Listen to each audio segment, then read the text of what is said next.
देखा होगा कि एक ऐसी डिस्क होती है, ये ऐसे डिस्क होती है और उसके साथ एक स्ट्रिंग लगी हुई होती है, मतलब स्ट्रिंग उस पे रैप्ड होती है और एक एंड ऑफ द स्ट्रिंग आप अपने हाथ में पकड़ते हैं या फिंगर में बांधते हैं। ठीक है, ये अपना यो टाइप्स कुछ है अरेंजमेंट। ये डिस्क है जिसका मास m है और इसका रेडियस r है। ये एक डिस्क है बेटे, ये डिस्क है। ठीक है, mass of this disc is equal to m and radius of this disc is equal to r। Radius को हम मान लेते हैं कि r है। ठीक है, आपने देखा होगा कि जब ये यो मूव करता है ना, ये यो व्हेन इट मूव्स, तो एक्चुअली में इसका मोशन अगर आप ध्यान से देखोगे तो the motion of this yo is a rolling motion. आपको दिखाई दे जाएगा कि ये मोशन रोलिंग है। सर कैसे? आपने देखा होगा, अगर यो से आपने खेला है तो आपने देखा होगा ये डिस्क घूमती है, ठीक है, और साथ साथ नीचे जाती है, मतलब it rotates as well as it moves downwards, मतलब ये रोटेट करता है और साथ साथ नीचे जाता है। ठीक है, अगर आपने यो देखा है तो उसमें ये कहानी होती है, घूमता हुआ वो नीचे जाता है, ये जो डिस्क वाला पोर्शन होता है, ठीक है, वो घूमता हुआ नीचे जाता है। तो आपका क्वेश्चन ये पूछा जाएगा कि find tension in the string, tension in string, and also find A and alpha. मतलब ए और अल्फा की वैल्यू फाइंड करनी है और tension in the string find करना है। ये चीजें आपको फाइंड करनी है। आपको ए की वैल्यू फाइंड करनी है, अल्फा की वैल्यू फाइंड करनी है, और क्या फाइंड करना है? आपको फाइंड करना है टेंशन। फिर से मैं बोल रहा हूँ, ए की वैल्यू फाइंड करनी है, अल्फा की वैल्यू फाइंड करनी है, और फाइंड करना है आपको टेंशन। ठीक है, तो कैसे हम फाइंड करेंगे? How we will drive this results और how we will find this these results? तो बेटा, आप लोगों को मैंने आपको बताया होगा लास्ट क्लास में कि whenever it is the case of rolling motion, कि obviously when the body rotates as well as translate, body घूम भी रही हो और बॉडी चल भी रही हो, मतलब if the body is rotating as well as it is translating at the same time, तो उस केस में मैंने आपको ये बताया होगा, उस केस में मैंने आपको ये बताया होगा सर कि हमेशा we will form two equations. One equation we will form for torque and another equation we will write of net force. क्या मतलब सर? कुछ भी नहीं समझ में आया। देखो मैं इसको अलग करके दिखाता हूँ आपको। देखो, आपको एक बात मालूम है कि यहाँ पर स्ट्रिंग बंधी हुई है, तो whenever there will be a string there will be a tension. Agreed? भाई स्ट्रिंग होगा तो टेंशन होगा। दूसरी बात ये कि इस यो के इस डिस्क पे there will be a force of mg which will be acting in the downward direction. ठीक है, अगर मान लो कि इस यो के इस सेंटर के अबाउट अगर मैं टॉर्क लिख रहा हूं, ध्यान से देखना, torque about centre of mass of disc, मतलब डिस्क वाला जो ये पोर्शन है, इसके सेंटर ऑफ मास के अबाउट टॉर्क लिखूं तो Harshit, what will be the value of torque due to mg? Sir mgr। बेटा, हम टॉर्क कहां पे लिख सक्षम? वेरी गुड, सॉरी जीरो की, सर जीरो की, जीरो। हम टॉर्क लिख रहे हैं सेंटर पे, और mg भी कहां से पास कर रहा है? सेंटर से। तो torque of mg is zero, but there will be a torque due to tension. Tension का टॉर्क जो होगा, तो टेंशन इनटू परपेंडिकुलर डिस्टेंस, और परपेंडिकुलर डिस्टेंस इज r। ठीक है, तो आप लिखेंगे torque is equal to T into R. और आपको याद होगा कि टॉर्क का एक फॉर्मूला I इंटू अल्फा भी होता है। I का मतलब मोमेंट ऑफ इनर्शिया, और डिस्क का moment of inertia about centre of मास आपको पता है कि mr square by 2 into alpha. I hope मेरी बात समझ में आ गई होगी आपको। यहां तक बात समझ में आई है? इसी चीज को हम ऐसे भी लिख सकते हैं, T into R is equal to mr square by 2 into alpha can be written as equal to a by r। क्यों ऐसे लिख दिया? क्योंकि सिंस हमें एक बात मालूम है कि a is equal to alpha r होता है, this relation we already know. तो एक r से ये r कैंसिल हो जाएगा, ये r से ये r कैंसिल हो जाएगा, तो टेंशन की वैल्यू यहां से क्या निकल के आएगी? ma by 2। पहले इतना नोट करो तो मैं आगे बताऊं, पहले इतना नोट कीजिए।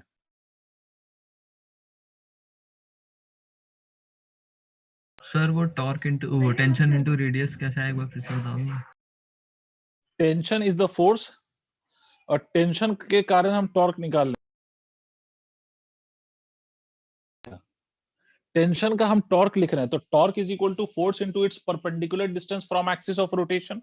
Yes sir, yes. है ना? ठीक है,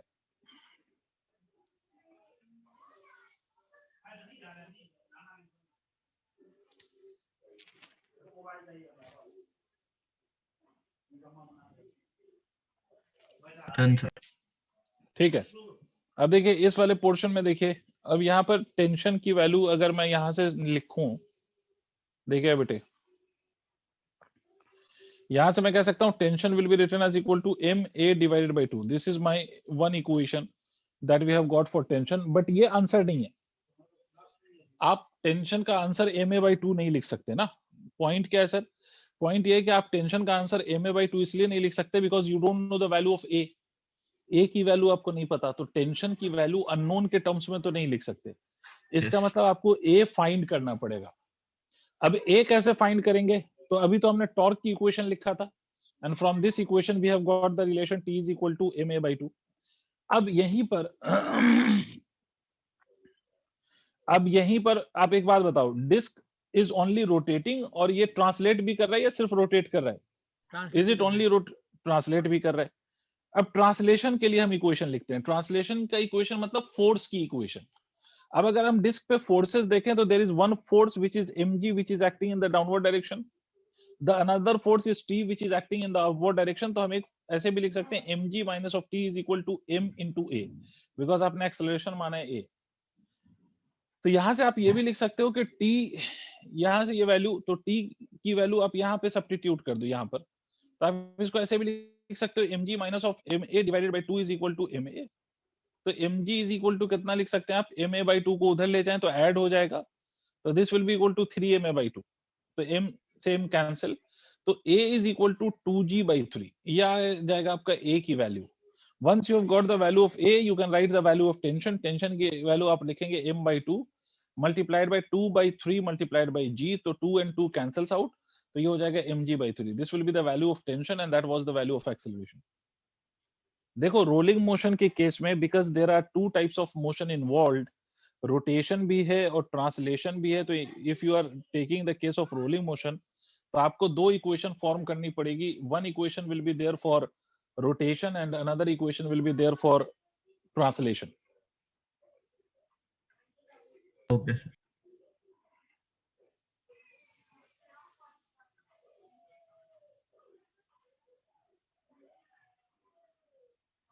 हो जाए तो बता दीजिएगा.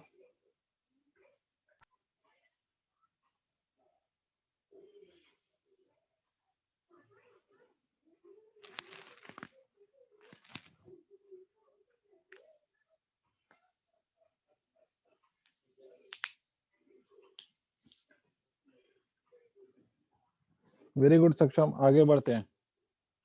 देखिए एक दो और चीजें सुन लीजिए, उसके बाद फिर हम ग्रेविटेशन शुरू करेंगे, ठीक है? माहुना, आप भी, आपको भी मैं ये बता दूं क्योंकि आपकी भी इसमें बहुत क्लासेस छोटी हैं, तो एनीवेज एक दो और डिस्कशन हम कर लेते हैं, then we will start gravitation. अब देखो इसी में एक और चीज की हम बात कर लेते हैं, एनर्जी. मैं रोलिंग के केस में एक और चीज डिस्कशन कर लेता हूं, that is the kinetic energy in the case of rolling. तो मैं लिख देता हूं kinetic energy in rolling. Rolling के केस में काइनेटिक एनर्जी. ओके सक्षम, इसीलिए थोड़ी तो मैं स्पीड बढ़ा रहा हूं. Kinetic energy in the case of rolling. Rolling के केस में काइनेटिक एनर्जी की अगर हम बात करें तो कैसे लिखेंगे आप kinetic energy in the case of rolling? तो देखिए रोलिंग के केस में काइनेटिक एनर्जी, तो बेटा रोलिंग का मतलब दो टाइप का motion, there are two types of motion, that would be one is translation and another is rotation. तो अगर आप काइनेटिक एनर्जी लिख रहे हो तो that kinetic energy should be the sum of the two types of kinetic energy. और वो क्या क्या होगा? एक काइनेटिक एनर्जी होगा रोटेशन का, और रोटेशन का आपको याद होगा kinetic energy due to rotation, हमने आपको ये फॉर्मूला बताया था, half I omega square, right? और काइनेटिक एनर्जी ऑफ ट्रांसलेशन आपको मालूम है कि half into M into we का स्क्वायर. बट एक बात समझो, अगर मैं आपसे कहता हूं कि ये कोई बॉडी है, तो इस बॉडी में एक पार्टिकल होंगे या बहुत सारे पार्टिकल होंगे? तो ऑब्वियसली बहुत सारे होंगे. तो अगर आपने हाफ एम वी स्क्वायर लिखा है, तो ये हाफ एम वी स्क्वायर में एम क्या है sir? Is it the mass of some particle और it is the mass of the whole body? Whole body. तो ऑब्वियसली होल बॉडी का मास है. और यहाँ पर होल बॉडी के मास का मतलब आप ये भी कह सकते हो कि दिस इज द मास, क्योंकि देखो अगर ये मास होल बॉडी का है ना, एक मिनट रुको,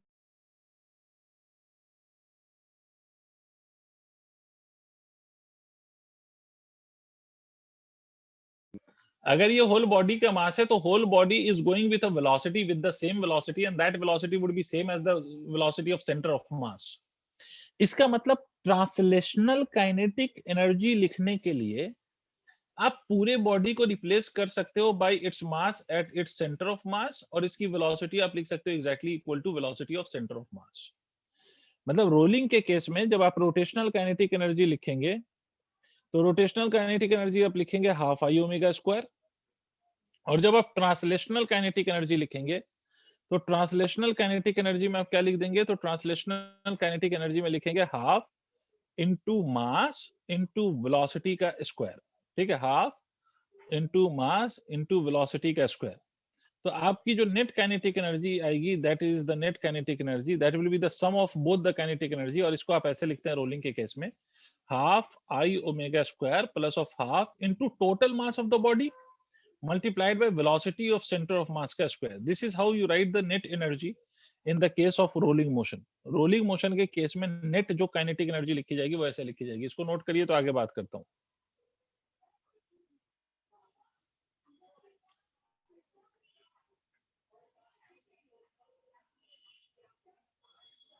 सर कैपिटल एम भी मास ऑफ द बॉडी है ना? हाँ, capital M is mass of the total mass of the body. Okay okay sir. और सर जो स्मॉल एम है वो भी वही है? हाँ, मतलब ये तो मैंने एक जनरल फॉर्मूला लिखा जो हम ट्रांसलेशनल काइनेटिक एनर्जी का जनरल फॉर्मूला जानते हैं, और वो जनरल फॉर्मूला क्या होता है, तो half into mass into v square.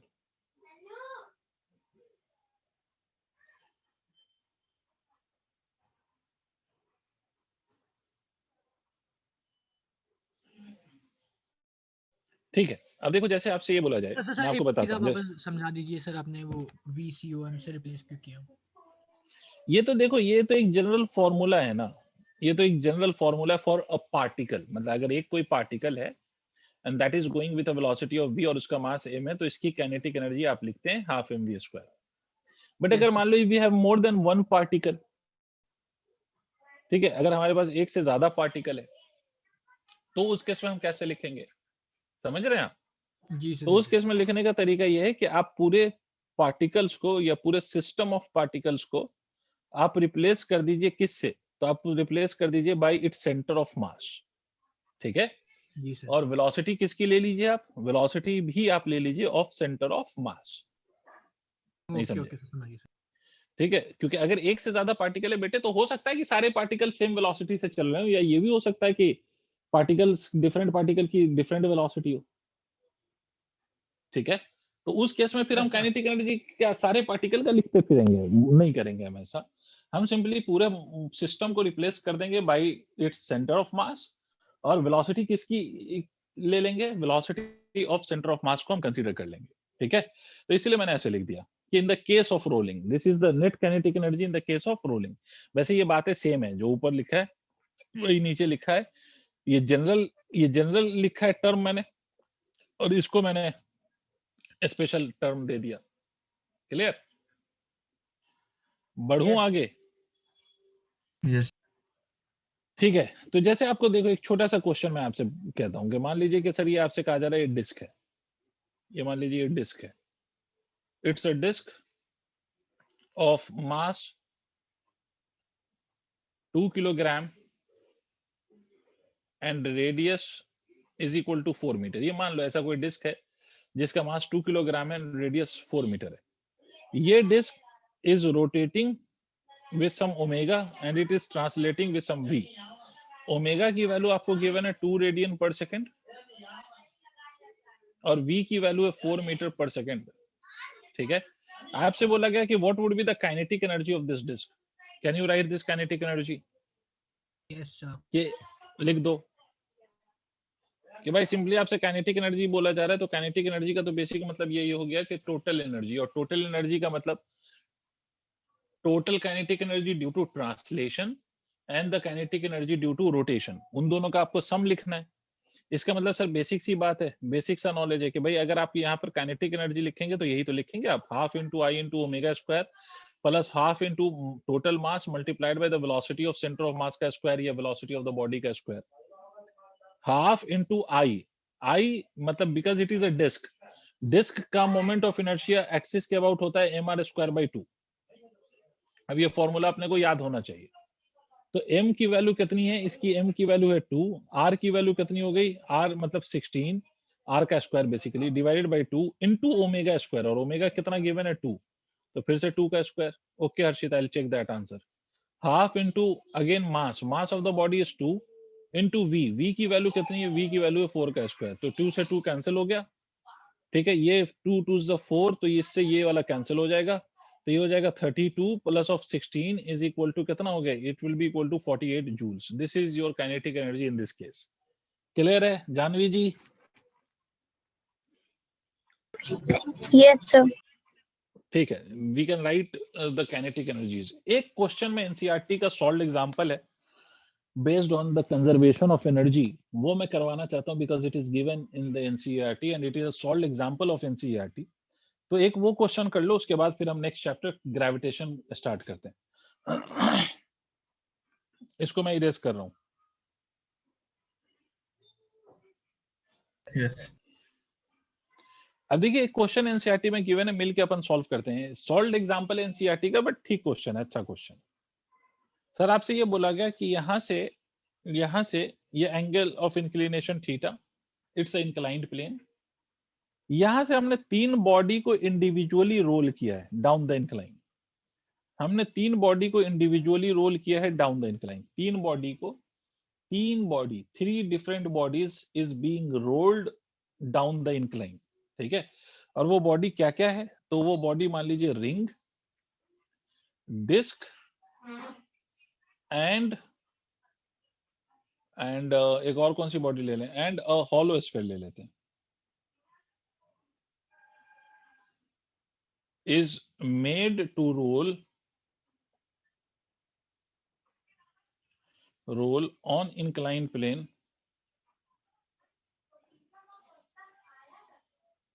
1 by 1। ठीक है, 1 by 1 हमने क्या किया है, रोल कराया है। आपका क्वेश्चन ये है कि अगर हमने इसको 1 by 1 रोल कराया, तो आपका क्वेश्चन है कि विच, या ऐसे कर लो, rank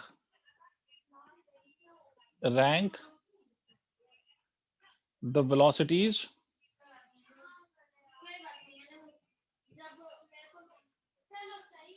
with which bodies will hit the ground। मतलब आपको इन वेलोसिटी को रैंक करना है, you have to rank these velocities. जिस वेलोसिटी के साथ क्या होगा, जिस वेलोसिटी के साथ ये बॉडी हिट करेगी किसको, ये बॉडी हिट करेगी ग्राउंड को। अब रैंक करने का मतलब सर ये इंक्रीजिंग ऑर्डर भी हो सकता है, डिक्रीजिंग ऑर्डर भी हो सकता है। तो चलो अभी हम लोग इंक्रीजिंग ऑर्डर, रैंक जब भी बोला जाएगा तो या तो वो ये कह देंगे कि इंक्रीजिंग ऑर्डर या डिक्रीजिंग ऑर्डर, वो आपको मेंशन कर देंगे। बट फिलहाल के लिए तो मैं मान लेता हूं कि चलो इंक्रीजिंग ऑर्डर में। इसका मतलब है कि सबसे कम वेलोसिटी से कौन हिट करेगा, उससे ज्यादा वेलोसिटी से कौन हिट करेगा, और उससे ज्यादा वेलोसिटी से कौन हिट करेगा। ठीक है, तो ये आपको वेलोसिटी को रैंक करना है ना, from lower to the higher value. अब कैसे करेंगे, पहले आप क्वेश्चन नोट कर लीजिए, तो मैं बताता हूं कैसे करेंगे।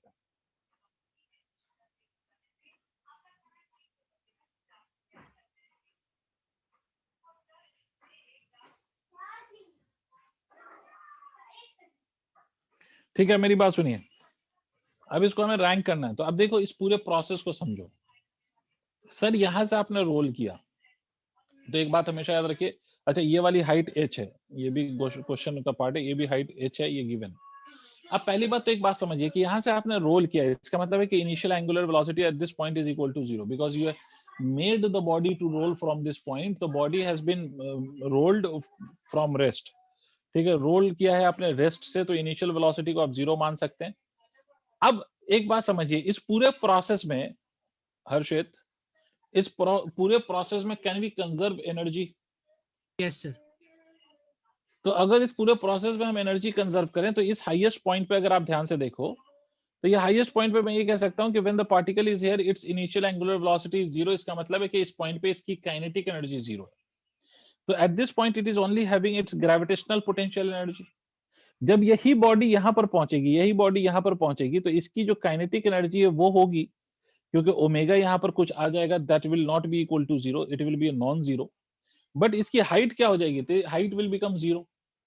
अब दूसरी बात ये कि सर अब यहाँ पर अगर देखें तो इट इज हैविंग हाइट, और यहाँ पर आके देखें तो इसकी हाइट 0 हो गई। अब आप में से कोई बच्चा ये भी कह सकता है कि सर इसकी हाइट 0 कैसे हुई, ग्राउंड के रिस्पेक्ट में तो ये इसका सेंटर ऑफ मास। अच्छा, ये रिजिड बॉडी के लिए आप पूरा मास कहाँ पे अज्यूम कर लेते हो, सेंटर ऑफ मास पे, to write its gravitational potential energy.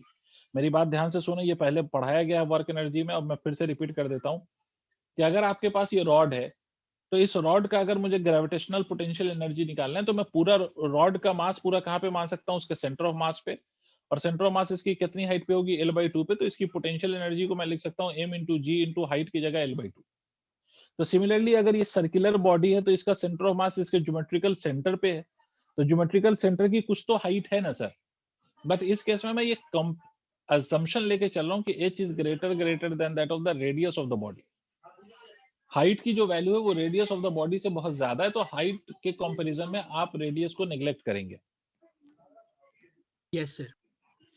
तो आप देखिए यहाँ से आप क्या करेंगे, यहाँ पर जब बॉडी है तो इसके पास ग्रेविटेशनल पोटेंशियल एनर्जी है, दैट इज mgh। ठीक है, सारे जो आपको रिंग डिस्क ये सब दिए गए हैं उसके रेडियाई सेम है और मासेस सेम है, याद रखिएगा, तभी आप कंपैरिजन कर सकते हैं ना, वरना अगर मासेस भी अलग हो, रेडियस भी अलग हो, तो फिर तो वेलोसिटी का कंपैरिजन आप कैसे करेंगे, फिर तो वो वेलोसिटी मास के साथ भी चेंज होगी, रेडियस के साथ भी चेंज होगी, तो आप कंपैरिजन नहीं कर सकते। तो इसलिए याद रखिएगा कि इस केस में जो भी बोला गया उसके मासेस और रेडियाई सेम है, सिर्फ शेप अलग अलग है। तो mgh जो यहाँ पर पोटेंशियल एनर्जी है, यहाँ पर आके किस में कन्वर्ट हो गई, कौन बताएगा?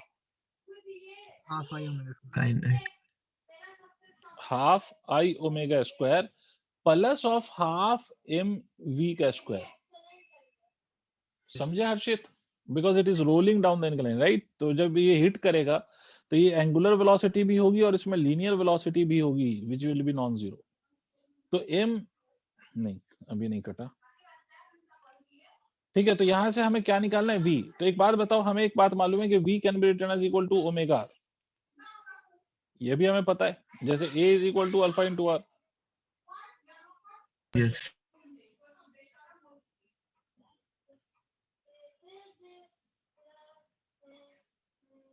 तो इसको हम लिख सकते हैं v बाई आर का square plus of half into M into we का square, m into g into h that is equal to half into v का स्क्वायर हम कॉमन ले सकते हैं। तो यहाँ पर ये क्या आ जाएगा, देखो half into v square common ले लेंगे तो ये क्या आ जाएगा, i बाई आर का स्क्वायर प्लस ऑफ यहाँ पर क्या आ जाएगा, m। v स्क्वायर को हम यहाँ से लिख सकते हैं twice of m into g h divided by I by r का स्क्वायर प्लस ऑफ m। तो v का फॉर्मूला हम यहाँ से v की वैल्यू को हम ऐसे लिख सकते हैं, मैं इधर लिख देता हूँ, लेफ्ट इधर लिख देता हूँ।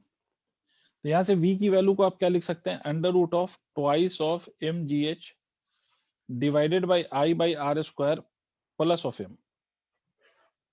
ये आएगा v की वैल्यू, this will be the value of v।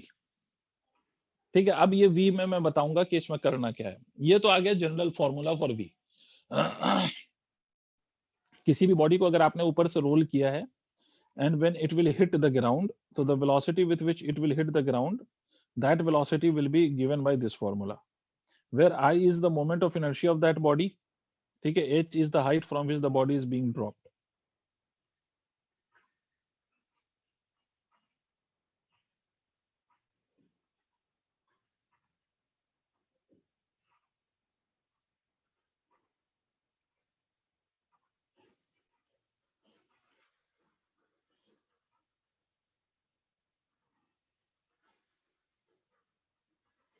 Done. अब देखिए, ये आप कह रहे हैं आपने नोट कर लिया, मैं फिर भी 1 मिनट रुक जाता हूं, बाकी लोग भी नोट कर लें क्योंकि बाकी लोग कुछ बोलते ही नहीं है।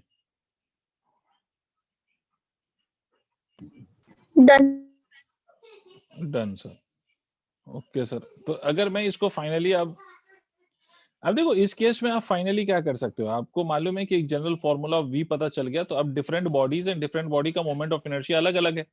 भाई मैंने बोला है मास सबका सेम लेना है, रेडियस सबका सेम लेना है, बट मोमेंट ऑफ इनर्शिया की वैल्यू तो अलग है ना, फॉर्मूला अलग है। अब कौन कौन सी बॉडी थी, तो आपको बोला एक रिंग है, एक डिस्क है, एक हॉलो स्फीयर है। अगर हम रिंग के लिए लिखें, फॉर रिंग, तो रिंग के लिए जो मोमेंट ऑफ इनर्शिया होता है, रिंग के लिए मोमेंट ऑफ इनर्शिया वो होता है m इंटू आर स्क्वायर। तो अगर हम वेलोसिटी फॉर रिंग लिखें तो ये हो जाएगा sir simply 2mgh divided by I की जगह आप लिखेंगे mr square upon r square plus of m। तो अनडाउटेडली r स्क्वायर से r स्क्वायर कैंसिल हो जाएगा, नीचे आ जाएगा 2m, तो vr की वैल्यू कितनी आ जाएगी, √gh। This will be the velocity with which the ring will hit the ground. ये रिंग की वेलोसिटी है। अच्छा, अगर इसी तरह से डिस्क के लिए हम बात करें, फॉर डिस्क, तो यही मोमेंट ऑफ इनर्शिया कितना होता है, mr स्क्वायर बाय 2। डिस्क के लिए moment of inertia mr square by 2। अब इस डिस्क के लिए अगर हम मोमेंट ऑफ इनर्शिया की वैल्यू पुट कर दें हम इस फॉर्मूले में, जो मैं इधर कर रहा हूं, तो velocity for disc will be equal to under root of twice of m into g into h as it is. ये हो जाएगा mr square by 2 r square plus of m। r square से r स्क्वायर cancel, ये m by 2, इसका मतलब हो गया 3m by 2, and that 2 will go in the numerator, तो vd will become equal to 4 into g into h divided by 3।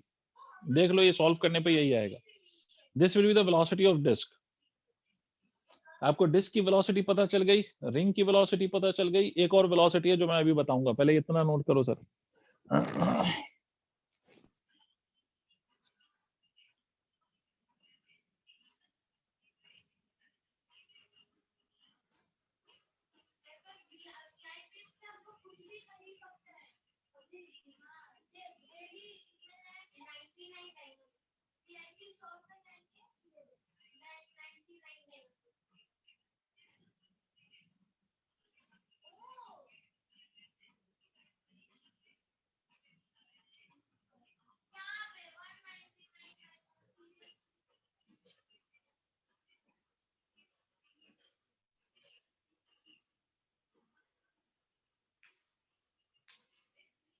Done. ठीक है, moving on, only for now the third which is left is hollow sphere. तो अगर आप hollow sphere की बात करें, for hollow sphere, although आपको ये मोमेंट ऑफ इनर्शिया शायद याद नहीं हो, तो मैं आपको याद दिलाता हूं, this is 2/3 mr square. For hollow sphere it is this. तो वेलोसिटी ऑफ हॉलो स्फीयर अगर हम लिखेंगे या स्फीयर लिखेंगे, तो this will be equal to under root of twice of mgh divided by moment of inertia, which will be written as equal to 2/3 mr square upon r square plus of m। r square से r स्क्वायर cancel हो गया, m से m common निकाल के ये cancel हो गया। तो अब अगर आप इसको सॉल्व करेंगे, यहां से, तो ये स्फीयर के लिए वैल्यू कितनी आ जाएगी, 2/3, मतलब ये कितना आ जाएगा, 5/2, मतलब ये हो जाएगा सर मेरे हिसाब से देखो तो ये 10, ये कितना हो जाएगा, ये 2/3 प्लस ऑफ 1, 2/3 प्लस ऑफ 1, तो ये कितना हो जाएगा, 5/3। नीचे 5/3 होगा ना, ये Yes, sir. 2gh divided by ये 5/3 होगा। इसका मतलब इसको हम लिख सकते हैं under root of 6gh divided by 5। देखिए, अब आप कंपेयर कर सकते हैं कि किसकी वेलोसिटी सबसे ज्यादा है। सर सर आपने ये डिनोमिनेटर में आई कैसे, मतलब आपने एम कैसे ले आया आप राइट हैंड साइड पे? राइट हैंड साइड पे कहां पर भाई? सर डिनोमिनेटर में वो था ना, I into 1/r² plus 1। I into 1/r² plus 1 है, या I/r² प्लस ऑफ m है? ना मतलब हाँ, मतलब वही पूछ रहा हूँ सर, आपने इसे एम कैसे लिख दिया? मैंने लिखा थोड़ी है, मैं हाँ सर वो था ना I/r² प्लस m, तो आप उसको I/r² प्लस m कैसे लिख दिया आपने? सर यही पूछ रहा हूँ मैं। क्या पूछ रहा है, I/r² प्लस ऑफ m था, तो फिर लिख कैसे दिया, मतलब नहीं समझ आ रहा। सर मैंने भी किया सर, लेकिन मेरा तो नहीं आ रहा, मतलब मेरा r² के टर्म्स में आ रहा है। भाई साहब, आप मुझे एक बात बताइए कि आपने वेलोसिटी का जो जनरल फॉर्मूला वो लिखा होगा ना, वो बताइए क्या लिखा है आपने? सर मैंने हम्म सर मेरा आ रहा आपने है लिखा होगा ना। 2mgh हम्म अपॉन हम्म I/r² हम्म इंटू 1 प्लस r²। यही आपने गलती किया, आपने अपना दिमाग कहाँ पे चला दिया उसमें। Into 1 plus of I R square आया है या I by are square plus of M आया है? मैंने जो फॉर्मूला लिखा था वो क्या था? ये सर मैं वही पूछ रहा हूँ, मतलब आपका एम कैसे आया? अरे भाई, बाकी लोगों ने नोट कर लिया ये? Yes Yes. ठीक है हर्षित भाई सुनो, काइनेटिक एनर्जी को हमने पोटेंशियल एनर्जी से इक्वेट किया था। जी सर। पोटेंशियल एनर्जी mgs था और काइनेटिक एनर्जी होगा half into I into omega square plus of half into M into we का स्क्वायर। ठीक है, mgh is equal to half into I को ऐसे ही रहने दिया, इसको हमने v बाई आर के फॉर्म में लिखा, तो ये V square by are square plus of half into M into we का स्क्वायर। ठीक है, इसमें mgh हाफ को मैंने कॉमन ले लिया, v को कॉमन ले लिया, तो ये कितना हो जाएगा I by are square plus of m नहीं आएगा? अगर हमने ये कर दिया तो इससे यहाँ से क्या आ जाएगा sir, v is equal to ये 2 इधर ले आओ, तो इसको चाहो तो आप एक स्टेप और देखो, इस 2 को उधर ले जाओ तो ये हो जाएगा twice of mgh is equal to v square into I by are square plus of m। ठीक है, तो इसका मतलब वी स्क्वायर की वैल्यू यहाँ से कितनी आ जाएगी, 2mgh divided by I by are square plus of m। तो v की वैल्यू कितनी हो जाएगी, v की वैल्यू हो जाएगी under root of twice of mgh divided by I by are square plus of m। कहाँ पर इसमें आर स्क्वायर कॉमन आ रहा है? यस सर, सर वो थोड़ा कैलकुलेशन होगा, सॉरी सर।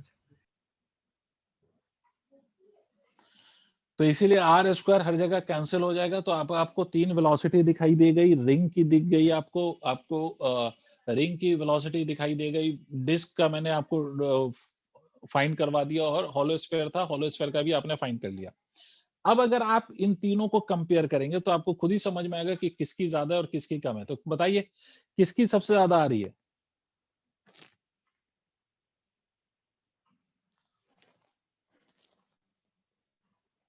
कंपेयर करके देखिए, 6/5 GH एक का है, अंडर रूट 6/5 GH। तो अगर आप कंपेयर करेंगे तो 6 डिवाइडेड बाई 5 करेंगे तो ये 1.2 आएगा।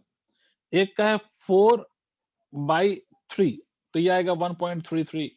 इसका मतलब है कि 1.33 का रूट सबसे ज्यादा होगा, उसके बाद 1.2 वाले का रूट होगा, उसके बाद 1 वाले का रूट होगा। अरे क्या बोलते हो दोस्त, कुछ तो बोलो। मतलब अगर आप देखें कंपेयर करें तो आपके रिंग की जो स्पीड आई है, रिंग की speed with which it will hit the ground, that is equal to under root GH। Disc के लिए जो आया this is equal to I guess 4/3 आया है शायद, if I am not wrong. और आपके जो स्फीयर के लिए आया है that is equal to 6/5 GH। अगर आप देखें तो यहाँ पर 1 है, मतलब ये सिंपली अंडर रूट GH ही है, 1 है। यहाँ पर अगर आप देखेंगे तो this result will be equal to 1.33, तो इसको 1.34 GH कह लेता हूं मैं। और ये वाला रिजल्ट आप सॉल्व करके देखेंगे तो इट विल बी 1 GH। अब बताओ तीनों में से कौन ज्यादा है? सबसे ज्यादा किसका है? डिस्क, उसके बाद आएगा स्फीयर, और उसके बाद आएगा रिंग। अरे भाई यस ठीक है, चलिए साहब, अब ये था हमारा जो भी कॉन्सेप्ट था, जितना आपने समझा, this was the concept of rotation. ये जो भी कॉन्सेप्ट हमने डिस्कशन किया है ये रोटेशन था। रोटेशन में आपको सिंपली रोटेशन बताएगा, रोलिंग बताएगा, ये सब अब आप पे डिपेंड करता है कितना आप पढ़ते हैं। जितना आप पढ़ेंगे उतनी चीजें आपको याद रहेंगी। जी, इसका मतलब ये कह सकते हैं कि भले ही हम अलग अलग रेडियसेस के क्या कहते हैं ये ऑब्जेक्ट्स ले ले तब नहीं भी इसका नहीं, बिल्कुल नहीं, ये मैंने बिल्कुल नहीं बोला है। मैंने ये बोला है कि तीनों का रेडियस और तीनों का मास सेम है, तभी तो कंपैरिजन हो सकता है। अगर मास और रेडियस बदल गया तो चीज वैसे ही बदल गई ना भाई। आपके स्पीड का फॉर्मूला जो आपने लिखा वो लिखा आपने under root of twice of mgh divided by I by are square plus of m, ये लिखा ना आपने। ये सर अगर तो हर R चीज स्क्वायर तो हर बार कट जाता हाँ है, R स्क्वायर तो हर बार कैंसिल हो जा रहा है ना जब हम I की वैल्यू कुछ डाल रहे हैं। हाँ, तो आर स्क्वायर की अगर कैंसिल हो रहा है तो मास तो है वहां पर। ये सर मतलब दूसरी मास सेम होगा लेकिन सिर्फ रेडियस हम चेंज कर रहे हैं। हाँ, रेडियस अगर हम चेंज कर रहे हैं तो उस केस में मास सेम होगा, तब भी हाँ रिजल्ट सेम आ जाएगा। जी क्योंकि सर, अगर मोमेंट ऑफ इनर्शिया सिर्फ आर पे डिपेंड कर रहा हो, तो आर और मास पे डिपेंड कर रहा हो तो समझ गए सर, थैंक यू सर। ठीक है। नेक्स्ट चैप्टर पे हम आते हैं। नेक्स्ट चैप्टर, अब यहां से फिर मिस मत करना, फिर तुम लोग गायब हो जाते हो। एक क्लास मिस करते हो उसका ना, तो आप वो पीछे का देखते हो और फिर गायब ही हो जाते हो परमानेंट टाइप से। तो यहाँ नेक्स्ट चैप्टर का नाम है ग्रेविटेशन। ये कंपैरेटिवली अब आसान चैप्टर, ये जो अभी रोटेशन वाला चैप्टर था उससे तो बहुत आसान है ये ग्रेविटेशन। इसका कुछ कुछ चीजें आपने 9th में भी पढ़ा हुआ होता है, आप लोगों को 9th में आपने कुछ चीजें पढ़ी थी, आपको याद भी होंगी शायद वो चीजें, ठीक है, Newton's law of gravitation and all. ठीक, तो ये चैप्टर हम पढ़ेंगे जिसका नाम है सर ग्रेविटेशन। ठीक है, this gravitation chapter is the last chapter of your first book. ठीक है, पहले बुक का आपका ये लास्ट चैप्टर है, उसके बाद फिर हम सेकंड बुक पे पहुंच पाएंगे। तो देखिए gravitation, basically again the chapter starts from a law and with something called as gravitation. अब ग्रेविटेशन क्या चीज है सर? तो ग्रेविटेशन बेसिकली फोर्स है that acts between the two bodies by virtue of their masses is known as gravitational force। मतलब अगर कोई body आप ले लें, दो बॉडीज, और दोनों बॉडी को आप रख दें, तो दोनों बॉडी एक दूसरे पे फोर्स लगाती है। ठीक है, ऑल्दो उस फोर्स की वैल्यू बहुत कम होती है and it is very weak force, है ना, ये फोर्स बहुत वीक है, नेचर का ये बहुत वीक फोर्स है, बट फिर भी there always acts this force between the two bodies kept at some distance by virtue of their masses, and this is purely the force of attraction। मतलब होता ये कि जब भी आप किसी दो बॉडी को कहीं पर भी रखेंगे, चाहे इन बिटवीन कोई सा भी मीडियम हो, कुछ भी हो, अगर आपने ये दो बॉडीज रख दिया कहीं पर, तो ये दोनों बॉडी एक दूसरे पे फोर्स लगाएगी। मतलब बी ए को अट्रैक्ट कर रहा होगा अपनी तरफ, और इन रिटर्न ए बी को अट्रैक्ट कर रहा होगा अपनी तरफ। तो this is how the two bodies would be attracting both of them towards each other by virtue of their masses। तो ये जो force है which acts between the two bodies due to the mass of the body, this force is known as gravitational force। इसी force का नाम gravitational force है sir.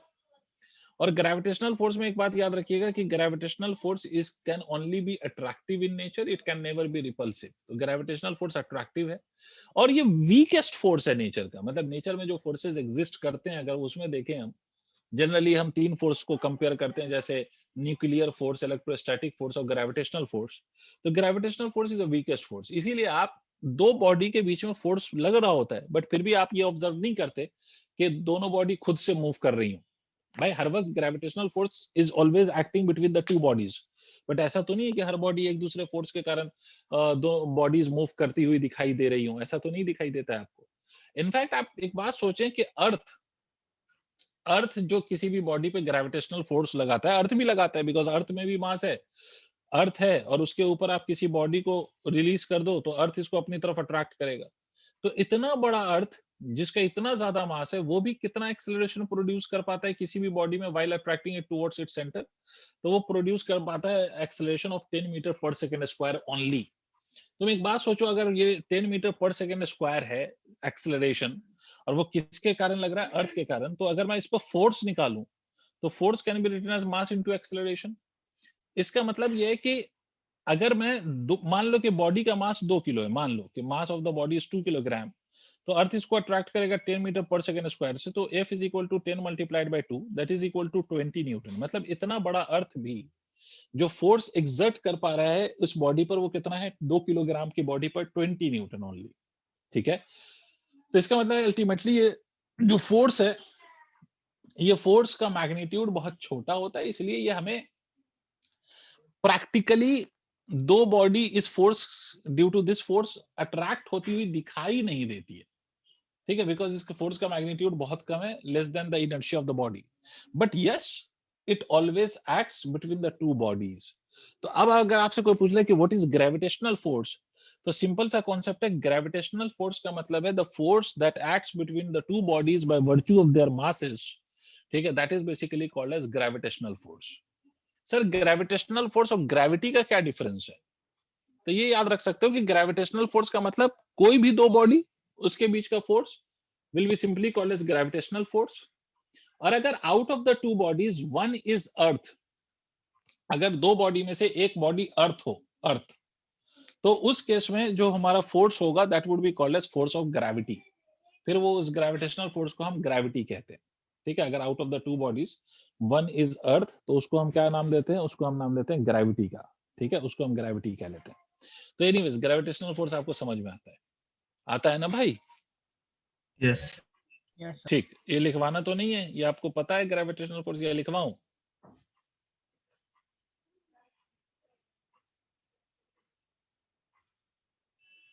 नहीं लिखवाऊं? ठीक है, सिंपल सी बात है कि अगर आपसे कोई पूछ ले तो आप कह सकते हैं the force of attraction that acts between the two bodies by virtue of their masses is known as gravitational force. मैं फिर से रिपीट कर देता हूं, force of attraction that acts between the two bodies by virtue of their masses is known as gravitational force. ठीक है? अच्छा, ये तो हो गया सर ग्रेविटेशनल फोर्स।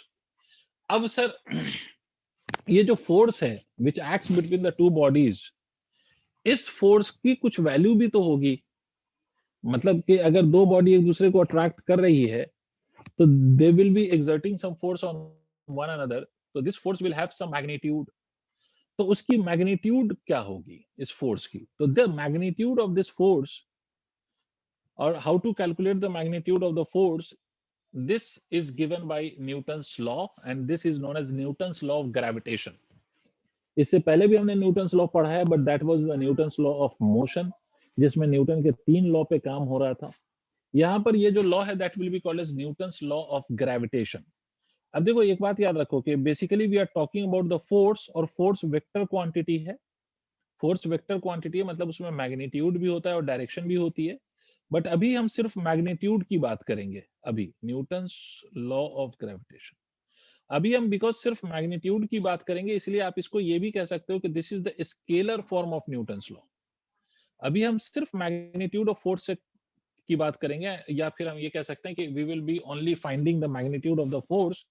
तो इसलिए जो अभी पहला टर्म मैं लिख रहा हूँ, ये पहला वे जिसमें मैं न्यूटन्स लॉ को लिखूंगा, that will B purely the Newton's law of gravitation in scalar form. ठीक है, मतलब ये स्केलर फॉर्म है, because I will not be talking about the direction of force. तो ये स्केलर फॉर्म है सर। ठीक है, अब स्केलर फॉर्म में आप ये बात समझिए कि मान लीजिए ये बॉडी है जिसका मास m1 है, ये दूसरी बॉडी है जिसका मास m2 है, and these two bodies are placed at a separation of r।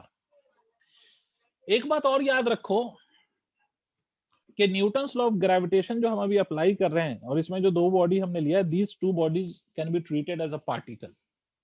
मतलब ये जो दो बॉडी आपने लिया है वो पार्टिकल है, बेसिकली पार्टिकल की तरह हम उसको ट्रीट कर सकते हैं। इसका क्या मतलब है? पार्टिकल का मतलब मैं पहले भी बोल चुका हूं, फिर से बता रहा हूं कि पार्टिकल का मतलब है कि ऐसी कोई भी बॉडी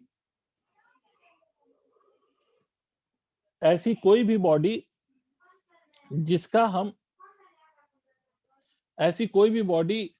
हम साइज नेग्लेक्ट कर सकते हो, या उसका साइज नेग्लिजिबल हो बट मास नेग्लिजिबल नहीं हो, तो ऐसी बॉडीज को हम पार्टिकल की तरह ट्रीट करते हैं।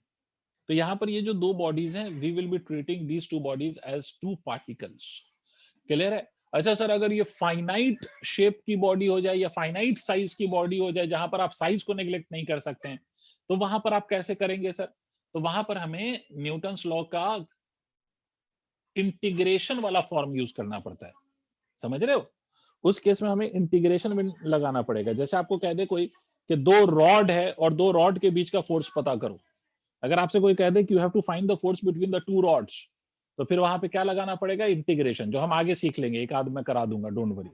बट अभी जो मैं कंसीडर कर रहा हूं वो ऐसी बॉडीज हैं जिसके साइज से को हम नेग्लेक्ट कर सकते हैं, उसके साइज से अपने को फर्क नहीं पड़ता, तो हम इसके लिए बात कर रहे हैं। और अभी जो लॉ लिखूंगा मैं, वो इसी तरह के बॉडी के लिए एप्लीकेबल है। अगर ये फाइनाइट साइज की बॉडी होगी तो फिर वहां पर इसी लॉ का हमें इंटीग्रल फॉर्म लिखना पड़ेगा। तो खैर, तो ये लॉ ये कहता है कि जो फोर्स है that acts between the two bodies, आपको याद आ रहा होगा कि it is always proportional to the product of masses of the body, and it is inversely proportional to square of distance between the bodies. तो यहां से आप लिखते हैं कि F is equal to G m1 m2 divided by r square. ठीक है, where G is called as gravitational constant. सुना होगा ना? G क्या कहलाता है? G कहलाता है यूनिवर्सल कांस्टेंट ऑफ ग्रेविटेशन, या ग्रेविटेशनल कांस्टेंट कह सकते हो। मैं इसको लिख देता हूं universal constant of gravitation. Universal constant क्यों कहते हैं? कोई किसी को याद है? Why this constant is called as universal constant? Sir क्योंकि यूनिवर्स में कहीं भी जो इसकी वैल्यू चेंज नहीं होती। इसकी वैल्यू चेंज नहीं होती। देखो, कांस्टेंट दो टाइप के होते हैं, एक तो कांस्टेंट ऐसे होते हैं जो पर्टिकुलर सिचुएशन के लिए कांस्टेंट होते हैं, बट सिचुएशन चेंज कर दोगे तो उसकी वैल्यू चेंज हो जाएगी। जैसे फॉर एग्जांपल रिफ्रैक्टिव इंडेक्स आप लोगों ने सुना होगा क्लास 10th में। Yes, sir. Refractive index of, अगर हम वाटर की बात करें, रिफ्रैक्टिव इंडेक्स ऑफ वाटर, तो दैट इज अप्रोक्सीमेटली 1.33। तो 1.3 मान लो थोड़ी देर के लिए। इसका मतलब है कि वाटर किसी भी सोर्स से लिया जाए, whether it be taken from the sea और it is taken from the river और it is taken from a tap, water किसी भी सोर्स से लिया जाए, it will have refractive index of 1.3। ठीक है, इसका मतलब है रिफ्रैक्टिव इंडेक्स की value is constant for water from each and every sources. But अगर यही वाटर को हटा के हम कोई दूसरा मीडियम ले लें, फॉर एग्जांपल ग्लास, तो आप लोगों ने सुना होगा कि ग्लास में जो ग्लास का जो रिफ्रैक्टिव इंडेक्स होता है ग्लास का, वो 1.5 होता है, आपने सुना होगा। मतलब आप ग्लास चाहे किसी भी, कोई सा भी ग्लास ले लें, फ्लिंट ग्लास, क्राउन ग्लास, कोई सा भी ग्लास, किसी भी तरह का ग्लास आप ले लें, ठीक है, सारे ग्लास का रिफ्रैक्टिव इंडेक्स 1.5 होगा। तो मतलब ये रिफ्रैक्टिव इंडेक्स सेम है for all the glasses, but as you change the medium this value also changes. Clear है? तो इसलिए ये यूनिवर्सल कांस्टेंट नहीं है। सिमिलरली स्मॉल जी भी कांस्टेंट, बिल्कुल सही बात सक्षम, स्मॉल जी भी यूनिवर्सल कांस्टेंट नहीं है, बिकॉज उसकी वैल्यू भी चेंज होती है। स्मॉल जी की वैल्यू चेंज होती है विथ हाइट, और स्मॉल जी की वैल्यू चेंज होती है विथ डेप्थ, रोटेशन, बहुत सारे फैक्टर्स पे स्मॉल जी भी डिपेंड करता है, इसीलिए स्मॉल जी की वैल्यू 0 भी होती है। ठीक है, तो खैर, तो स्मॉल जी भी ग्रेविटेशनल कांस्टेंट नहीं है, बट ये ग्रेविटेशनल कांस्टेंट है। ये ग्रेविटेशनल कांस्टेंट इसलिए कहलाता है क्योंकि आपका चाहे कोई सा भी सिचुएशन हो, आप कहीं पर भी हो दुनिया में, यूनिवर्स में, कैपिटल जी की वैल्यू फिक्स रहेगी, सेम रहेगी, इसीलिए इसको यूनिवर्सल कांस्टेंट कहते हैं। जैसे आपने अगर केमिस्ट्री में एटॉमिक कह रहा हूँ, गैसेस पढ़ा है, गैसेस, तो गैसेस में आपने इक्वेशन पढ़ा होगा, PV is equal to nRT, उसमें आपने ये आर पढ़ा होगा, ये आर, Yes, sir. ये गैस कांस्टेंट कहलाता है। ये गैस कांस्टेंट भी यूनिवर्सल कांस्टेंट होता है, ये यूनिवर्सल गैस कांस्टेंट है, ये भी, मतलब इसकी भी वैल्यू चेंज नहीं होती। एनीवेज, तो जी की वैल्यू जो है वो कितनी है, 6.67 into 10 to the power -11 newton metre square पर किलोग्राम स्क्वायर। ये आपके कैपिटल जी की वैल्यू इन एसआई यूनिट, ये वैल्यू होगी कैपिटल जी की, ठीक है, इन एसआई यूनिट। तो this is the formula to calculate the gravitational force between the two particles, कि अगर दो पार्टिकल्स गिवन है तो दोनों पार्टिकल के बीच का जो ग्रेविटेशनल फोर्स होगा, this will be given by this formula. ये लिख लिया हो तो आगे बढ़ जाएं। सर मास भी कांस्टेंट है ना, मास भी कांस्टेंट मतलब for given pair of masses, yes, अगर गिवन बॉडीज है, मतलब फॉर अ पर्टिकुलर बॉडी, तो उस बॉडी का तो मास तो कांस्टेंट ही होगा। जी। If you change the body, mass will change. हाँ सर, मतलब वही।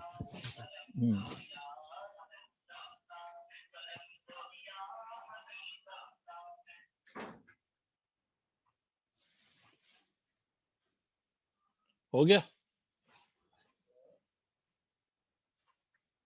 1 मिनट सर बस।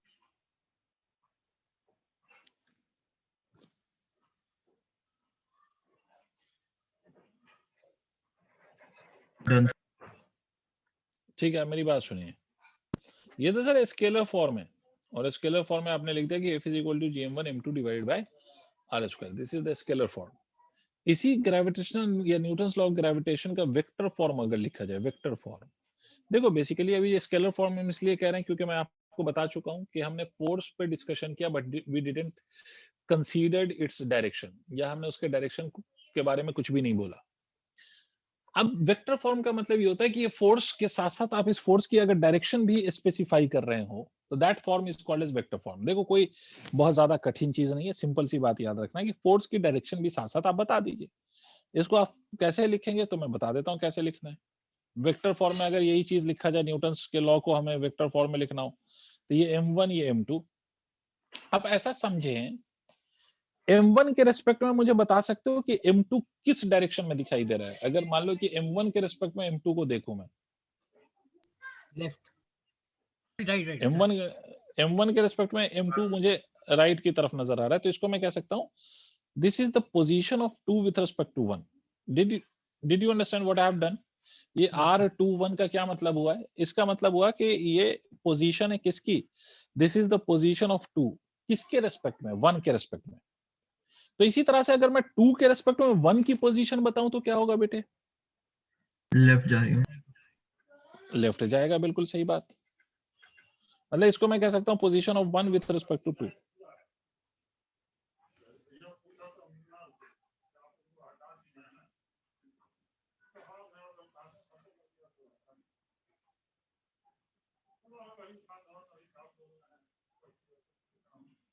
Position of 1 with respect to 2।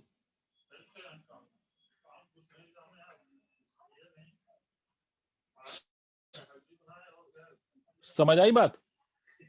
Ji sir. ठीक है, अब मेरी बात सुनो। एक बात तो लॉजिक,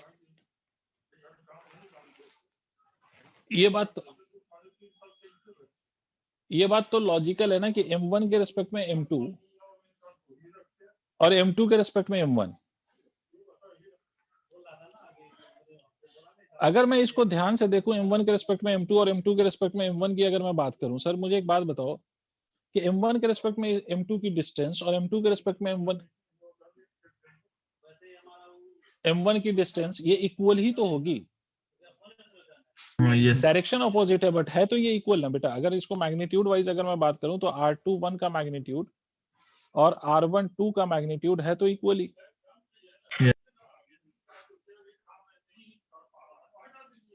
ठीक है, मैग्नीट्यूड वाइज तो दोनों इक्वल है, इसमें कोई शक वाली बात नहीं।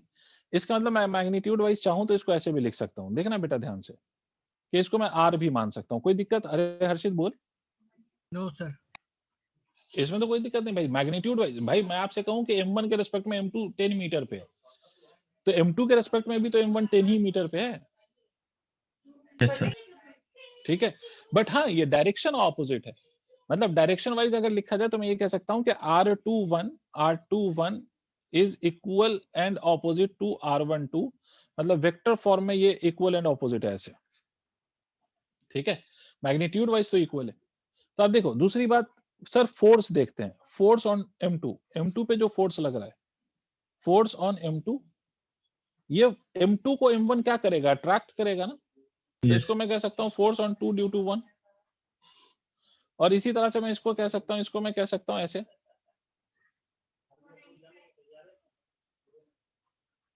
फोर्स ऑन 1 ड्यू टू 2, ऐसे लिख सकते हैं। ये F21 है और ये F12 है। यहां तक क्लियर है भाई विभूति?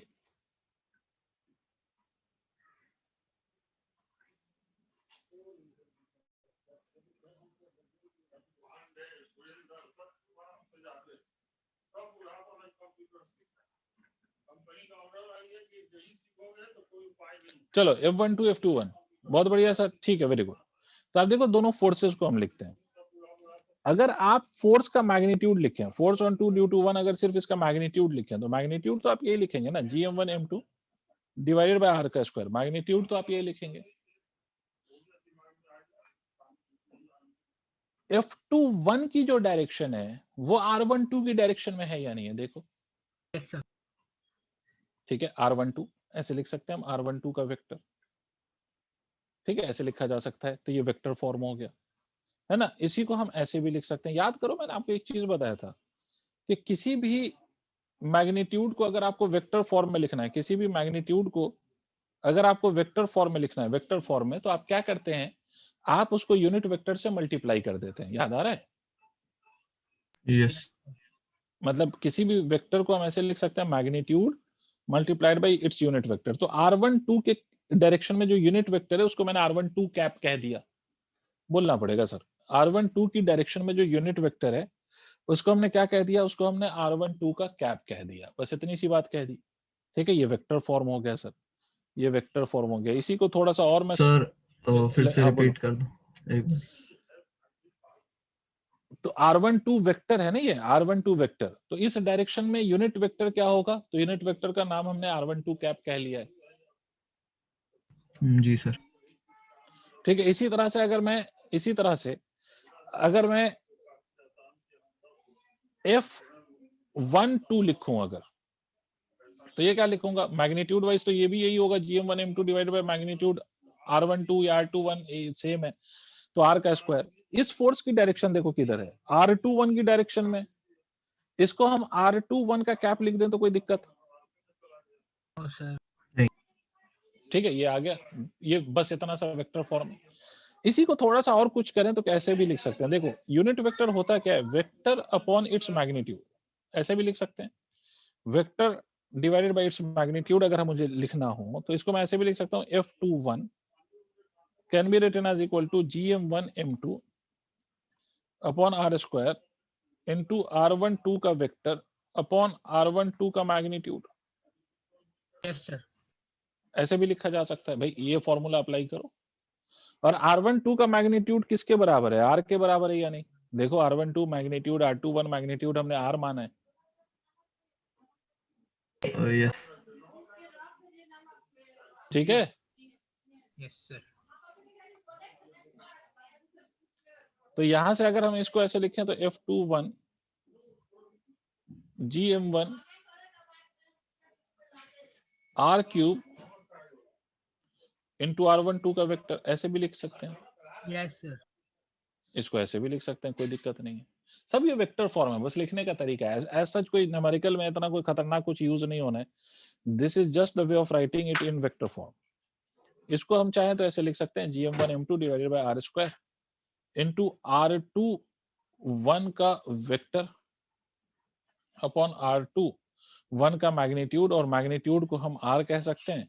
बस ये फॉर्म नोट कर लो। न्यूमेरिकल में हम इसको यूज नहीं करेंगे, न्यूमेरिकल में तो हम सिंपल सा कॉन्सेप्ट यूज करेंगे, बट ये फॉर्म लिखा होगा आपको बुक्स में दिखाई देगा, तो इसलिए हम इस फॉर्म को बस लिख रहे हैं।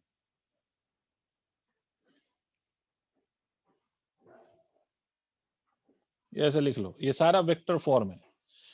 This is how we write the force in vector form.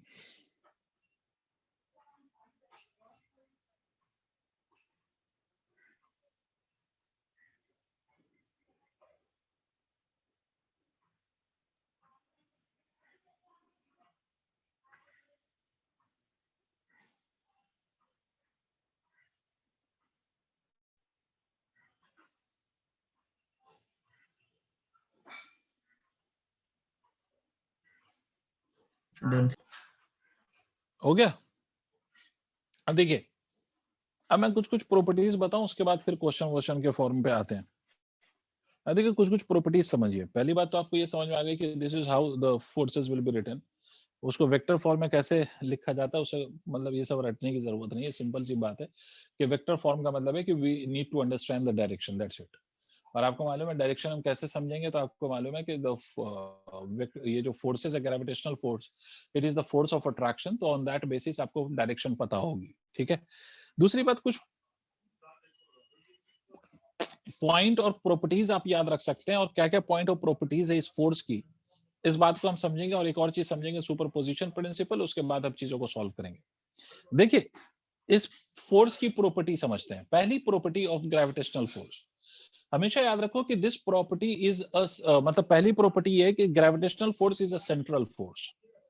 Gravitational force is central force. Central force का ये मतलब नहीं कि सेंटर पे लगेगा, बात समझिए, इस टर्म से कंफ्यूज मत हो जाना। सेंट्रल फोर्स डजंट मींस कि ये फोर्स सेंटर पे लगेगा। सेंट्रल फोर्स का मतलब होता है ऐसा कोई भी फोर्स जो उसी लाइन के अलोंग एक्ट कर रहा हो जिस लाइन के अलोंग दो बॉडीज रखी हुई हैं। The line along which the force acts, मतलब दो बॉडीज जिस लाइन के अलोंग रखी हुई है, उस लाइन के अलोंग जो फोर्स लगेगा, उसी फोर्स का नाम होता है सेंट्रल फोर्स। फिर से मेरी बात सुनो, जैसे आप देखो, ये जो ग्रेविटेशनल फोर्स है, अगर मान लो ये दो पार्टिकल इस लाइन पे रखे हुए हैं, तो दोनों पार्टिकल को ये जो फोर्सेस अट्रैक्ट करेंगे, वो सेम लाइन के अलोंग अट्रैक्ट करेंगे। तो that is why it is called as central force. मतलब अगर यही दो पार्टिकल ऐसे रखे होते ऐसे, तो इन दोनों के बीच जो ग्रेविटेशनल फोर्स लग रहा होता, वो इस लाइन के अलोंग लग रहा होता। बात समझ रहे हो? ये पार्टिकल अगर ऐसे रखे होते, तो जो ग्रेविटेशनल फोर्स लग रहा होता, वो इस लाइन के अलोंग लग रहा होता। तो इसलिए हम इसको कौन सा फोर्सेस कहते हैं? Central force. क्लियर है सर? Yes sir. ठीक है, इसमें मैं आगे लिख देता हूं, it is gravitational force is central force because it acts along the line joining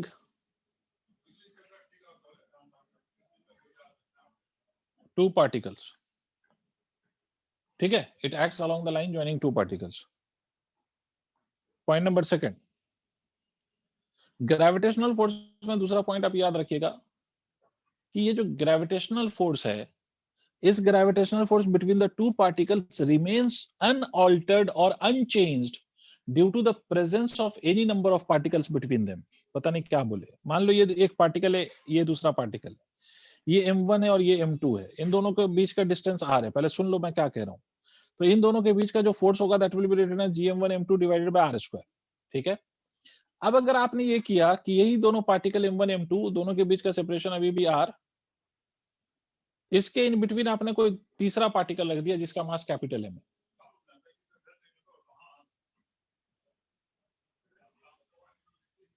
इसके बीच में आपने एक तीसरा पार्टिकल रख दिया जिसका मास कैपिटल M है।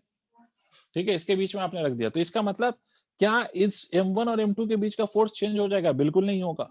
इसके बीच का फोर्स अभी भी gm1 m2 divided by r² रहेगा। क्या मेरी बात समझ में आई? Sir I. ठीक है, इसका वेरी गुड। इसका मतलब है दो पार्टिकल के बीच का जो फोर्स है it is independent of the presence of any particle in between them. इसका मतलब है gravitational force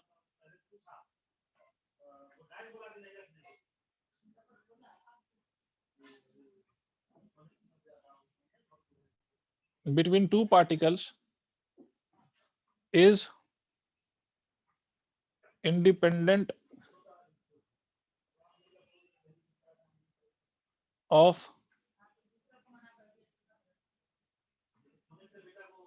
presence of any other particles between them। Clear हो गई बात? नोट कर लिया दोनों पॉइंट? सर ग्रेविटेशनल फोर्स अगर हम मतलब कोई रॉड के एंड पे मतलब पार्टिकल्स रख दे तो भी मतलब ग्रेविटेशनल फोर्स रहेगा? रॉड के एंड पे रख दें तो किसके बीच में ग्रेविटेशनल फोर्स लगवाना है?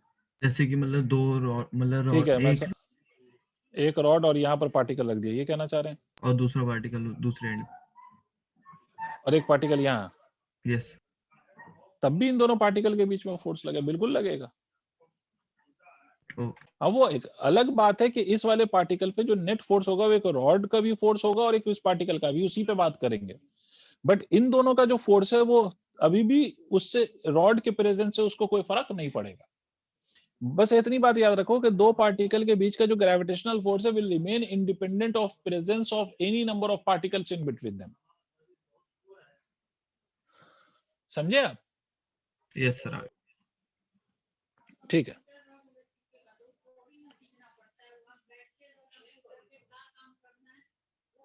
Moving on. अब देखो एक और चीज समझ लो उसके। अच्छा,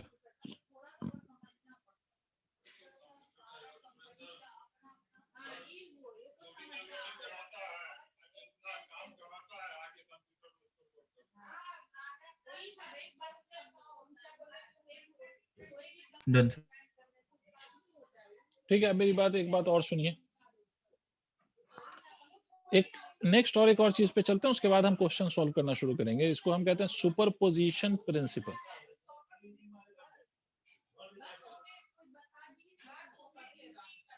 superposition principle, let us understand what is this superposition principle.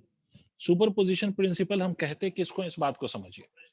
अब देखिए सुपरपोजिशन प्रिंसिपल का पहले तो आप इस मतलब समझिए। सुपरपोजिशन वर्ड जब भी आ जाए ना तो इसका एक मतलब तो पहले समझ लो कि सम ऑफ ऑल। ये वर्ड जब भी मैं यूज कर दूं, चाहे यहां पर यूज करूं या आगे मैं यूज करूंगा वेव्स के केस में, जब भी मैं ये सुपरपोजिशन वर्ड यूज करूं इसका मतलब होगा सम। अब देखो क्वांटिटीज का सम, अब वो क्वांटिटी अगर स्केलर है तो उसका सम कैसा होगा? अलजेब्रिक सम होगा। और वही क्वांटिटी अगर वेक्टर है तो उसका सम कैसा होगा सर? उसका सम वेक्टर सम होगा।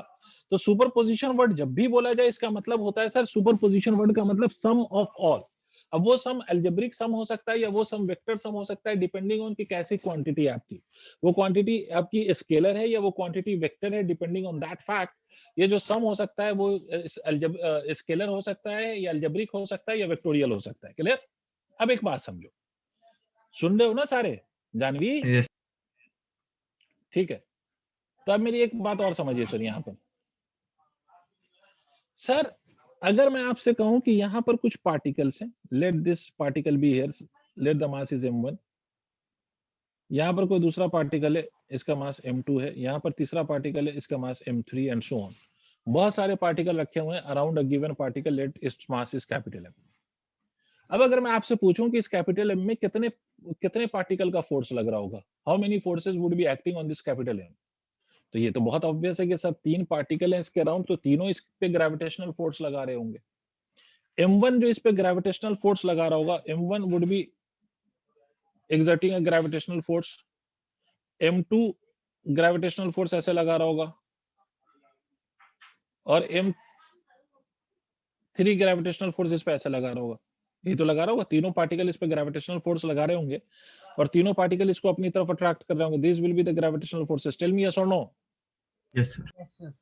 ठीक है, तो इसका मतलब है कि इस पे लगने वाला नेट फोर्स होगा क्या सर? तो F net will be simply equal to क्या होगा, vector sum of all the individual forces F1 plus of F2 plus of F3 and so on.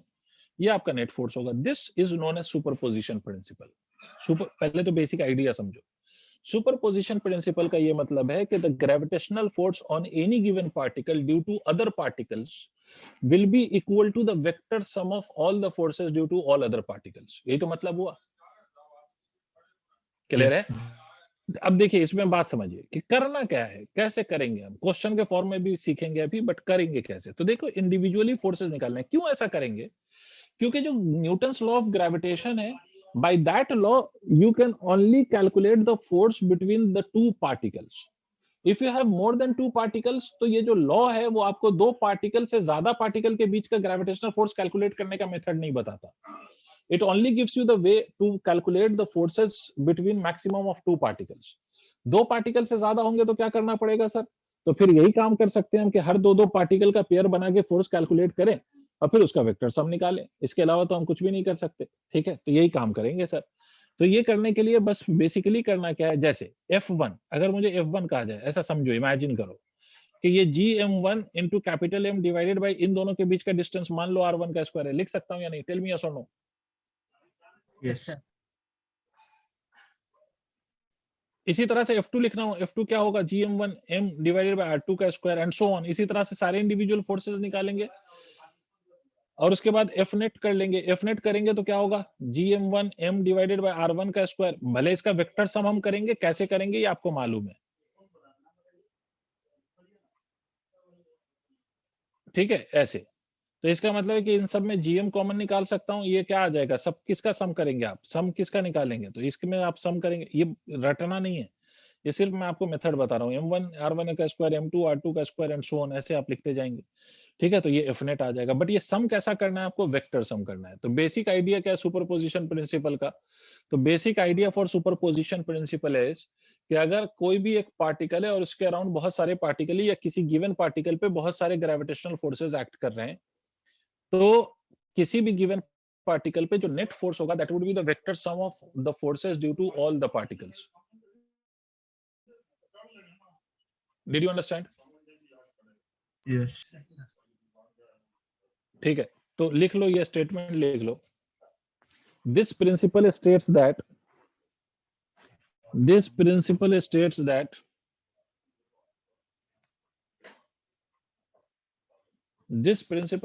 that the net gravitational force acting on a particle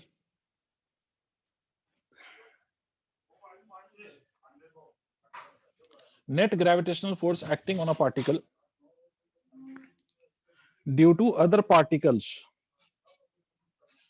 net gravitational force acting on a particle due to other particles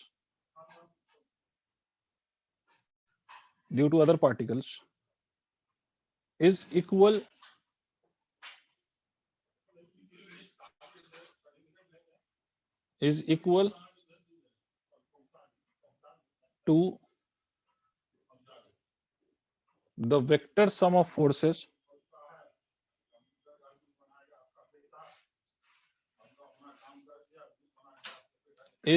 to the vector sum of forces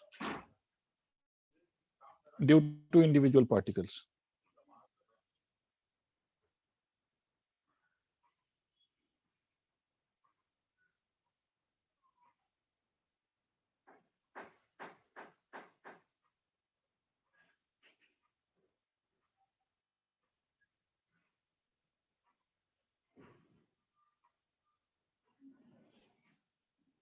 लिख लिया? Yes. ठीक है, तो आप देखिए, आपको vector form का मतलब पता है कि you just have to show the direction. आपको पता है कि सुपरपोजिशन प्रिंसिपल का क्या मतलब है। अब हम इसके क्वेश्चन के पार्ट पे आते हैं, क्वेश्चन पे आते हैं। अब देखो, बिल्कुल बेसिक बेसिक क्वेश्चन से अपन स्टार्ट करते हैं ताकि हर बच्चे को क्लियर हो जाए और समझ आ जाए। भाई आपसे क्वेश्चन में पहला क्वेश्चन ये बोला गया, मैं पहला क्वेश्चन ये ले रहा हूं कि मान लो कि वी हैव टू पार्टिकल्स, ठीक है, ये दो पार्टिकल है, इस पार्टिकल का मास कैपिटल एम है, इस पार्टिकल का मास स्मॉल एम है, और इन दोनों के बीच का सेपरेशन आर है, ठीक है, इनिशियली। और ये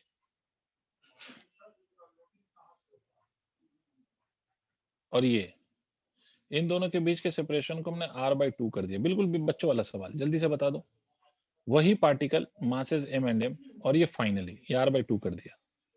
तो आपको बताना है what would be the ratio of forces in the two cases. मान लो कि इस केस में फोर्स F1 है, इस केस में फोर्स F2 है, तो F1 अपॉन F2 की वैल्यू जल्दी से बताओ, और हर बच्चा इसको सॉल्व करेगा, हर बच्चा। कि भाई आपसे बोला गया कि ये दो पार्टिकल हैं, they are separated by a distance, they are separated by a distance small r in the first case, and in the second case the distance is made as r/2. So what would be the force? What would be the ratio of forces?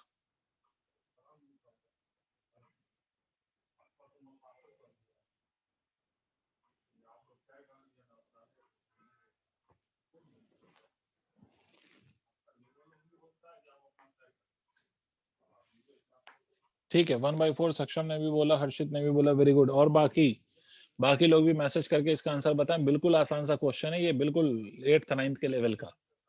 जल्दी, time खराब नहीं करो।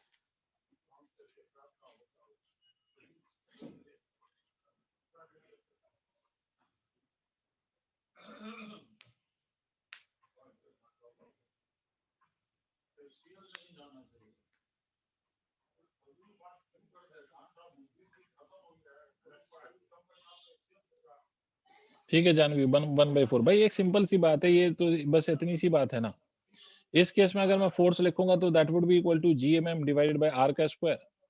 इस case में force लिखूंगा तो that would be equal to GMM divided by R/2 का square. इसका मतलब F2 को मैं ऐसे भी लिख सकता हूँ, R/2 का स्क्वायर मतलब R²/4। तो इसको मैं लिख सकता हूँ 4GMM डिवाइडेड बाय R²। तो F1 अपॉन F2 करूंगा, दोनों को आपस में डिवाइड कर दो, F1 अपॉन F2 को। इसका मतलब GMM by R² multiplied by R² divided by 4 times of GMM। ये तो लिखेंगे आप 4 टाइम्स ऑफ GMM। तो ये यहाँ से GMM कैंसिल हो गया, R² कैंसिल हो गया, तो दिस इज इक्वल टू 1/4 और 1:4। This is the ratio. Simple सी बात है, कोई रॉकेट साइंस नहीं है। दोनों केस में हमने फोर्सेस लिखा और दोनों केस में फोर्सेस का रेशियो ले लिया, तो this is 1:4। Moving on, next question पे आते हैं। अभी तो बहुत बच्चों वाला सवाल हो गया। अब इसी में एक इंटीग्रेशन वाले क्वेश्चन करा देता हूं। सर अगर आपसे ये बोला जाए कि ये एक रॉड है, सुनना मेरी बात ध्यान से, ये एक रॉड है, इसका मास कैपिटल M है, और इस रॉड की जो लेंथ है वो L है, और इस रॉड के इस एंड से एक पार्टिकल रखा हुआ है, ये पार्टिकल रखा हुआ है, मान लो कि further at a distance of let's say L/2। ये एक पार्टिकल रखा हुआ है जिसका मास स्मॉल है। आपको बताना है, ये मैं खुद ही करूंगा, बट आप सिर्फ क्वेश्चन समझे। Find gravitational force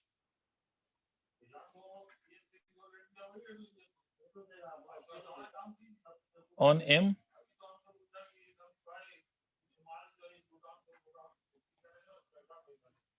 due to capital M।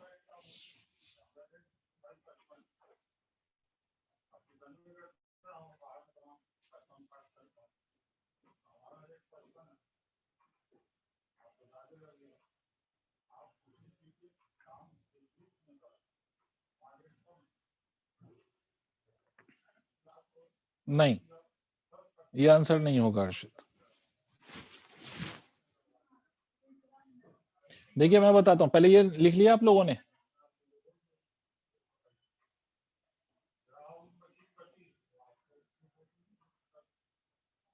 Question लिख लिया आप लोगों ने? Yes sir. अबे ये आंसर नहीं होगा हर्षित, सुन ना मेरी बात, सुनो, नहीं होगा बेटा वो आंसर। मतलब आप पूरे रॉड का मास उसके सेंटर पे नहीं मान सकते, पहली बात आप ये समझिए। सेंटर पे मान के सॉल्व नहीं कर पाओगे यहाँ पर। नहीं कर सकते ऐसा, सेंटर पे मान के नहीं कर सकते सॉल्व, ठीक है? क्यों? क्योंकि इसका रिजल्ट सेंटर पे मान के जो रिजल्ट आएगा और जो एक्चुअल इसके मेथड से रिजल्ट आएगा वो दोनों सेम नहीं होगा, तो इसलिए सेंटर पे मान के नहीं सॉल्व कर सकते। तो ऐसे क्वेश्चन को हम कैसे सॉल्व करें? ये जो रॉड है ना, इसका आप साइज नेग्लेक्ट नहीं कर सकते, मतलब इसको आप पार्टिकल की तरह ट्रीट नहीं कर सकते हो, ये बात पहले आप समझ लें सारे के सारे। रॉड के साइज को हम नेग्लेक्ट नहीं कर सकते, मतलब आप इसको पार्टिकल की तरह ट्रीट नहीं कर सकते हो। पॉइंट ये है कि रॉड को आप पार्टिकल की तरह ट्रीट नहीं कर सकते हो, पॉइंट ये है सर। तो अगर आप रॉड को पार्टिकल की तरह ट्रीट नहीं कर सकते हो तो क्या करोगे? तो आप एक काम करिए, आप यहां पर एक dx का एक एलिमेंट कंसीडर कर लीजिए at a distance of x from this particle. dx क्यों कंसीडर कर लीजिए? क्योंकि dx को आप एक पार्टिकल की तरह ट्रीट कर पाएंगे।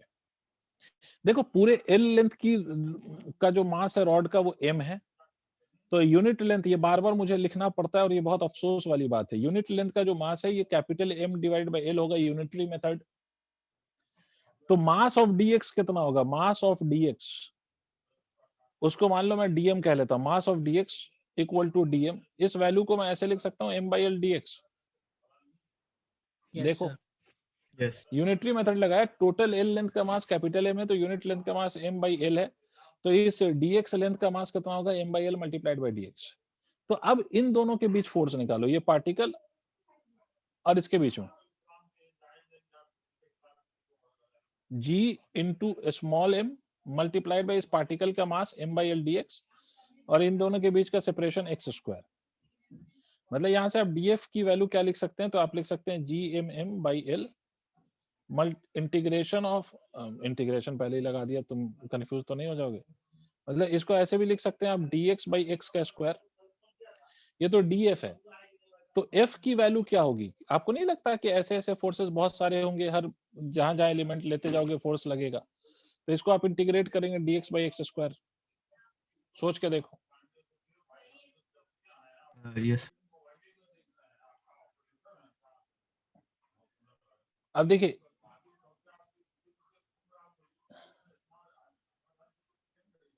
ये एलिमेंट यहां से कितने दूरी पर है? तो सबसे पहला एलिमेंट अगर आप रॉड पे लेंगे तो यही तो होगा ना, सबसे पहला एलिमेंट वो इस पार्टिकल से कितने डिस्टेंस पे होगा? देखो तो। सर रॉड की बिगिनिंग से m तक का, ये पूछना आपने? हाँ तो जाहिर सी बात है, रॉड का सबसे पहला एलिमेंट ये रॉड है बेटे, 3 ये by पार्टिकल नहीं नहीं, रॉड का सबसे फर्स्ट एलिमेंट ये, तो इन दोनों के बीच का डिस्टेंस कितना है? l/2।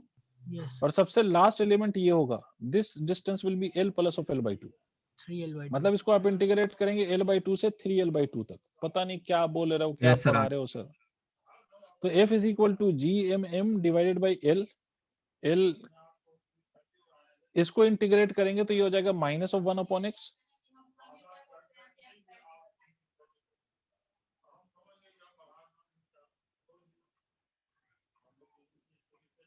l/2 से 3l/2। सर हम l by सॉरी सर हम 0 से 3l/2 की नहीं करेंगे? इसलिए नहीं करेंगे, 0 से हर जगह इंटीग्रेट नहीं करते हम, जहां पर x अज्यूम कर रहे हैं। x क्या चीज है? देखो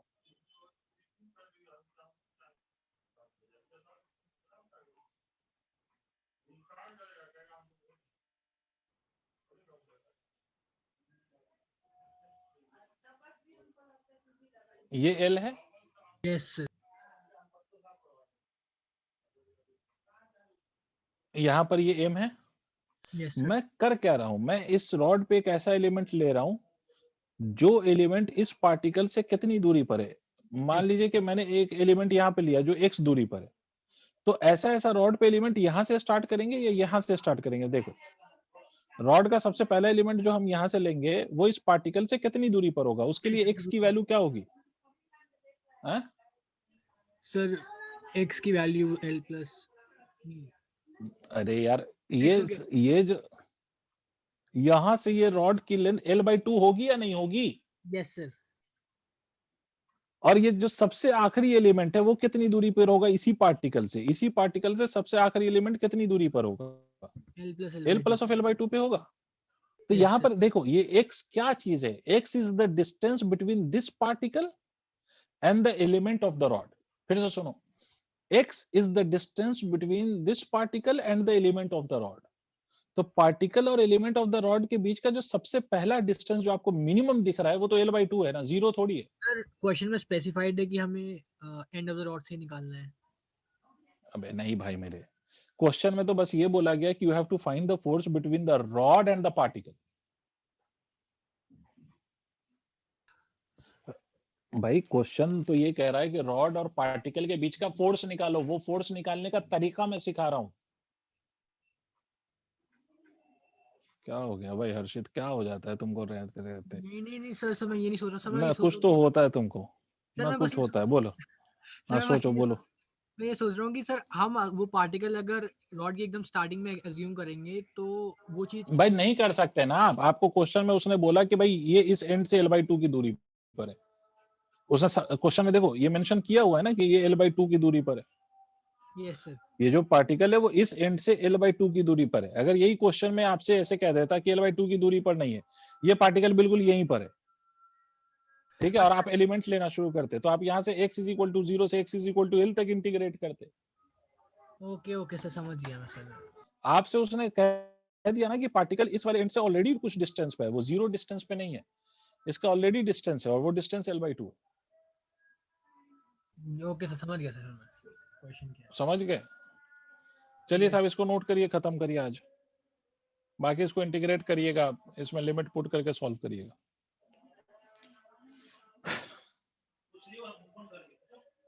हो गया?